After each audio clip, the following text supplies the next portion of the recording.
প্রতিটি বাঙালি ঘরে ঘরে অনেক অথেন্টিক রান্না প্রচলিত আছে। অনেক এমন পুরনো দিনের রান্না আছে যেগুলো এখনকার বাচ্চারা খেতে একদমই পছন্দ করে না। আমি জানি না অন্য বাচ্চারা কতটুকু এটা পছন্দ করে, কিন্তু আমার ঘরে আমার মেয়েরা এই রান্নাটা খেতে একদমই ভালোবাসে না। কিন্তু আমি, আমার হাজবেন্ড কিন্তু প্রচণ্ড পরিমাণ ভালোবাসি। আমার হাজবেন্ড বাজার থেকে এই সম্পূর্ণ পেঁপেটা নিয়ে আসার পরই আমার মাথায় ঘুরছিল যে এই পেঁপেটা দিয়ে আমি পেঁপে আলু দিয়ে ডালের বড়া করে দম খাবো। যেহেতু আমার হাজবেন্ড নিরামিষ খেতে প্রচণ্ড বেশি ভালোবাসে এবং সে লাবড়া জাতীয় নিরামিষটা বেশি খায়, তাই সবসময় আমাকে ওইটাই করতে হয়। কিন্তু সবাই তো একটু নতুনত্ব খোঁজে, তাই আমিও একটু নতুনত্ব খুঁজতে গেলাম সেই অথেন্টিক রান্নার মাঝখানেই। এই যে ডাল ভিজিয়ে রেখেছি, এটা বেটে ডালের বড়া করব। সাথে পেঁপেও কেটে নিয়েছি পুরো বড় বড় করে, আর সাথে দেবো এই যে আলু। এই পেঁপে আলুর অথেন্টিক দমটা না আমার এত বেশি পরিমাণ ভালো লাগে খেতে যে তোমাদের বলে বোঝাতে পারবো না। তো যাই হোক, কিন্তু এটাতে অনেক কম মশলা দেই। এত কম মশলা দিয়ে তোমরা কে কে রান্না করো অবশ্যই আমাকে কমেন্ট করে জানিও। বড় বড় করে টুকরো করে আলুও কেটে নিলাম। কাটাকুটির পর্ব প্রায় শেষ। সবকিছুই কাটাকুটি করে এবার ধোয়াধুয়ি করে নিলাম। মাঝখানে অনেকগুলো ভিডিও স্কিপ করে গেলাম, কারণ বাচ্চাকে দেখছিলাম, ভিডিও নেওয়া পসিবল ছিল না।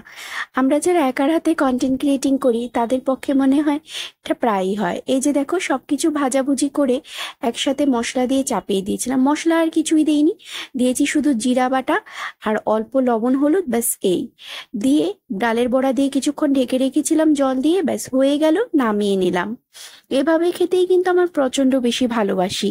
আর এটার মধ্যে এক্সট্রা কী মশলা দেব আমি জানি না। আমার মা বলেছিল অল্প আদা দিতে, কিন্তু আমি তো আদাটাও দিলাম না, এভাবেই নামিয়ে নিয়েছি। কেমন হয়েছে যদি বলি, আমার কাছে তো দারুণ লেগেছে, আমার হাজবেন্ডের কাছে খেতে দারুণ লেগেছে, কিন্তু আমার মেয়ে মুখেও তোলেনি।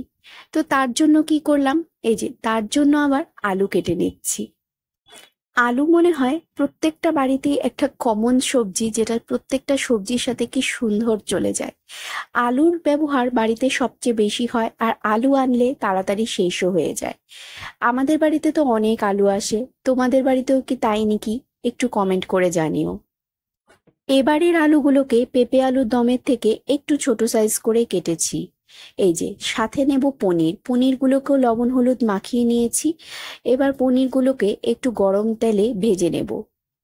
আমি কিন্তু খালি খালি পনির খেতেও ভীষণ ভালোবাসি, এবং আমার ছোট মেয়েও। তোমরাও কি এরকম খালি খালি পনির খেয়ে ফেলো বলো তো? আমি কিন্তু রান্না করতে করতেই খেয়ে নিই।